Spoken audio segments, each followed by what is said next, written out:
let's go ahead and talk about this. In the interim, we also found out that Kevin Sullivan is in the hospital in Florida and has been for some time. Apparently, the family was not broadcasting this news, but and this is the wrestler Kevin Sullivan, not the production guy Kevin Sullivan. Sometimes there is a conflict, or not conflict, but confusion between the two. He was in Florida for an autograph session, and we're still trying to check on exactly what more details are, but he was in a autograph signing session in Florida back in mid-May and had an accident, had to have emergency surgery, and they saved his life apparently with what was going on, but he's had sepsis and he's had, what is encephalitis? You don't even need to answer that. It doesn't sound good. It's some other type of infection. And apparently he's still in intensive care, he lives in the boondocks out in Washington State and has not been able to travel home or even get out of the hospital, and going on 2 months now. And even though he has insurance, his daughter Nicole has set up a GoFundMe, which we're going to talk more about in a minute. But even though he has good insurance, he's been in intensive care or whatever for almost 2 months, plus surgery and who knows whatever other kind of treatment.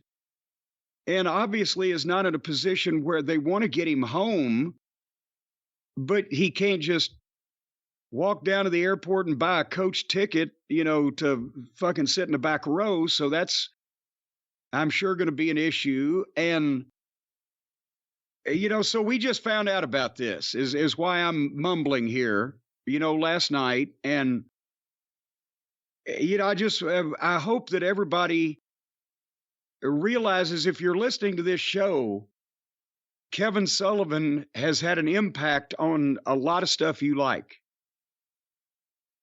Whether it's your favorite wrestling or your favorite wrestlers, so many guys he gave breaks to. He was involved in booking in various places for 30 fucking years. So many guys that he helped, so many guys that he may have trained or worked with, taught. So, if you can, in a situation like this, this is not one of these bullshit deals where oh gosh, I need a tummy tuck so I can get back on television. Go fund me. Well, go fuck you. But this is serious. And as I think about it, all the things that he's done for me that he didn't have to do. I've known him for almost 45 years. And Brian, think about this. Not only is Kevin Sullivan a guy that I've never had a crossword with. He's never been mad at me. I've never been mad at him. We've never had an argument. I can't remember a difference of opinion well, should he hit him with a chair or hit him with a board? Well, let's work but all in professional discussion and laughing probably most of the time as we were doing it. When Flair put me on the booking committee in WCW, I had read a bunch of TV formats and seen thousands and played with my own, but had never written one for public consumption. So he was able to, obviously I could fucking write one down, but I didn't know what I was doing in terms of the order of things and the flow of things and how you deal with things. And here, that was a hot fucking angle. So leave a segment with a nice match where the announcers can react and they don't have to go in a different direction. Let something breathe, let something rest, follow up on something. That's a maintenance show. Here's a show to kick the fucking promotion off for the next big event.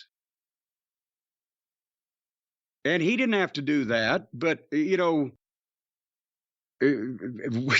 was me, Rick, and Kevin against the world at that point. So I get, but at the same time, he taught me a bunch of shit that I used later on. And then in Smoky Mountain Wrestling, he didn't have to come to Knoxville and work for me especially for the substandard rate that I was giving him that he probably wouldn't do stuff for other people for. But he got to come to Knoxville and see his son, Ben, who once got duct taped to a railing by the Steiner brothers. And wait, what? yes, well, we're going to be talking about the Steiner's bio, but yeah, Ben was full of himself when he was about 12 or 13 years old, and he would come to the shows with Kevin sometimes. This was in WCW. He did something and they duct taped him to the railing.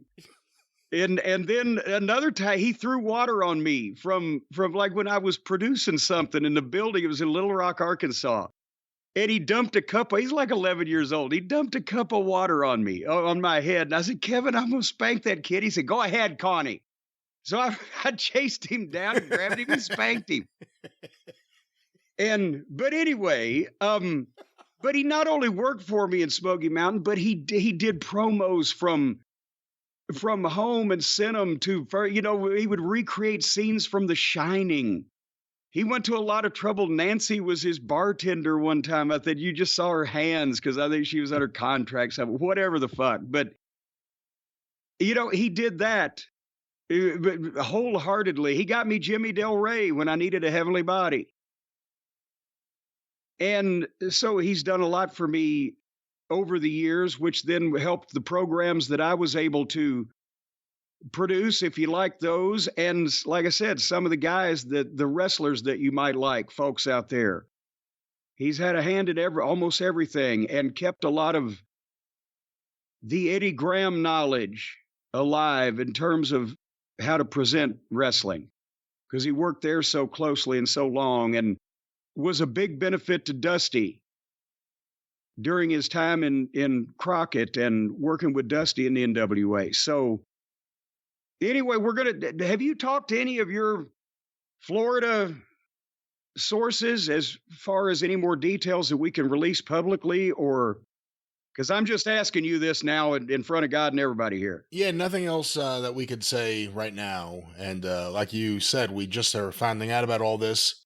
And of course, Kevin has lived in different places in the Pacific Northwest, from Boston, Massachusetts originally, spent years in Florida, and apparently he was in Florida for an autograph signing of some sort when this happened, and we don't know what this is, but everyone's certainly hoping for the best. And someone who, like you said, he helped lots of people. What he did for you, he did for Paul E. Yeah. He was going to ECW when, I don't know how much Todd Gordon was paying guys, but Kevin was going up there and he was in the middle of things. And, it's amazing to think he went from helping out the future minds of the business to then getting the gig back with WCW. And although it's not stuff I necessarily enjoy, I can get a perverse kick out of some of it, that Dungeon of Doom stuff, what he did was find a way to ease Hulk Hogan into trusting him and WCW. Yeah. Well, because Kevin he knew that the business just wasn't about, at that level and with that cast of characters, it wasn't just about doing the best angles and having the best finishes and it was placating and babysitting and navigating all of as we've just seen from Who Killed WCW, all these people are out for themselves, as they say. And, that was part of what he learned from Eddie Graham and from working so many territories, is how to get around other people's mental shortcomings to get something fucking done. And a lot of that stuff wasn't his most stellar work, but as we've seen, one person can get caught up in the big corporate promotions. But when you look at what he did as a talent individually and as a booker, when he was actually in charge of things, and was always working with a bunch of different international offices. I mean, he and Mark Lewin used to go to fucking Singapore, like people go to Poughkeepsie. That's a lie. Nobody goes to Poughkeepsie.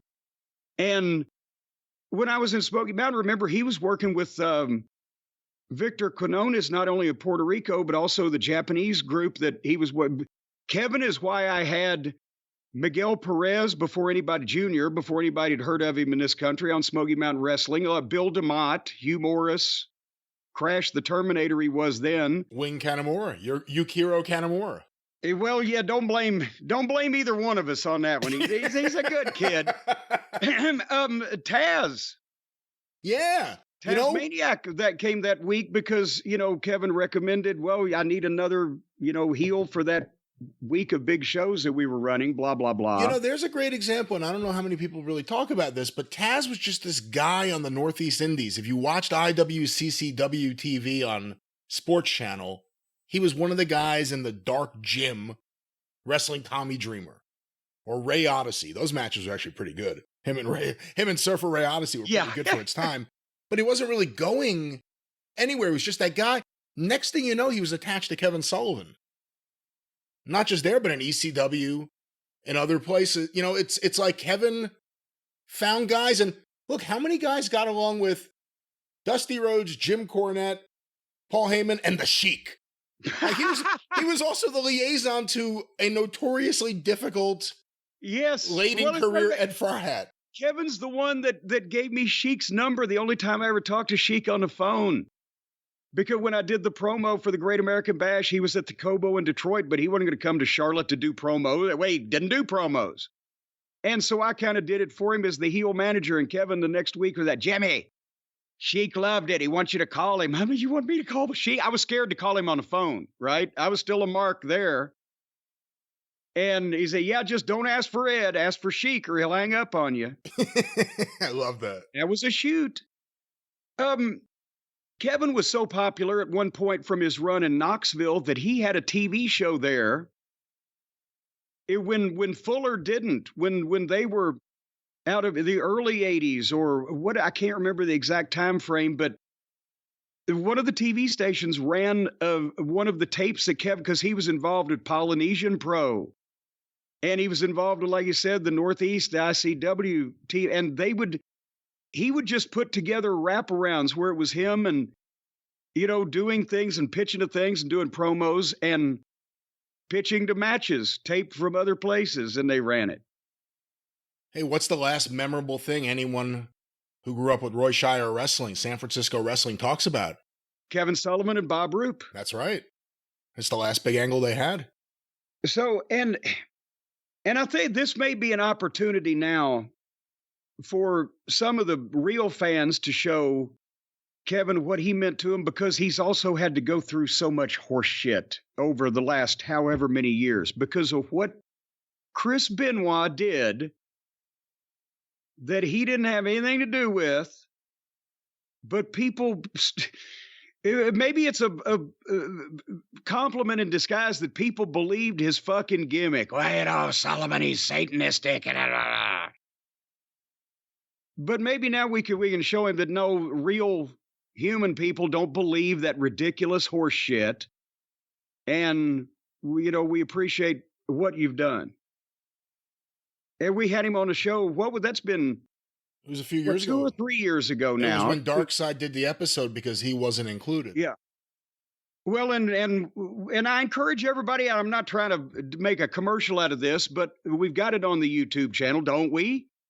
It's there somewhere. Oh, certainly. It's certainly there, yeah. Well, then listen to the real story and the real reason why he wasn't on Darkseid and the misrepresentations that other people gave. And, we try to set the record straight as much as we could.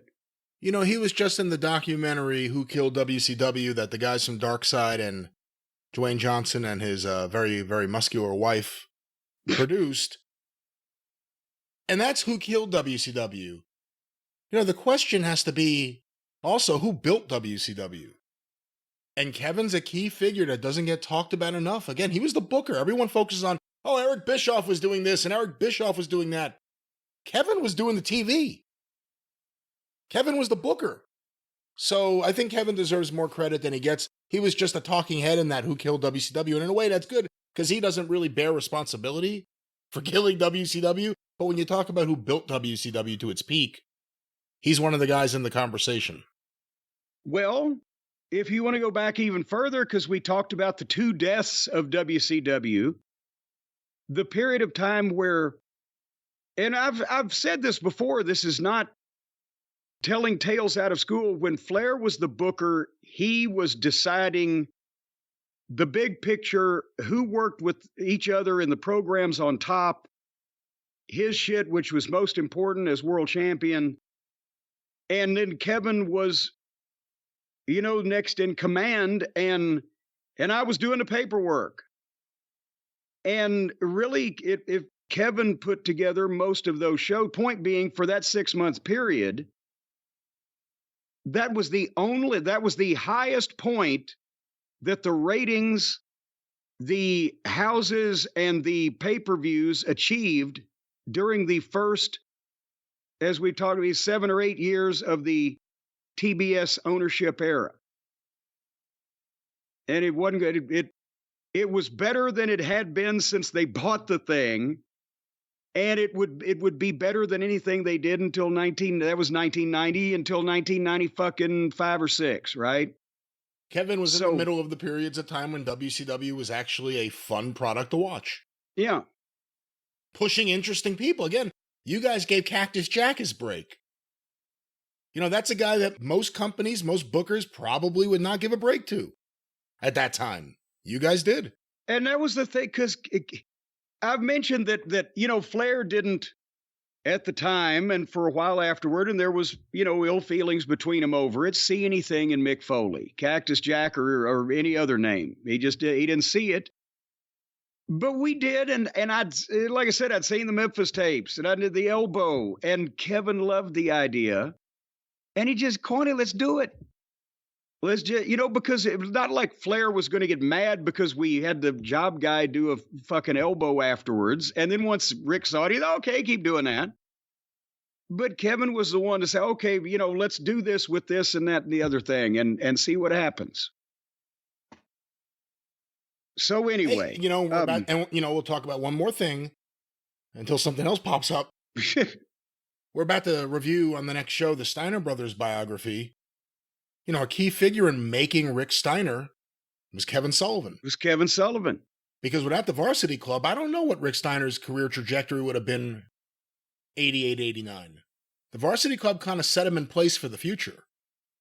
Is that Kevin always worked great when he was the head of a small group of odd people, whether it be weird monster types like Abdullah the Butcher or whatever, or it'd be Mike Rotunda and Rick Steiner had nothing in common. But Rotunda's oddness was that he was the only normal looking person in the fucking group, right? And Steiner's oddness was that he was a heel, but he also had that goofy personality. And,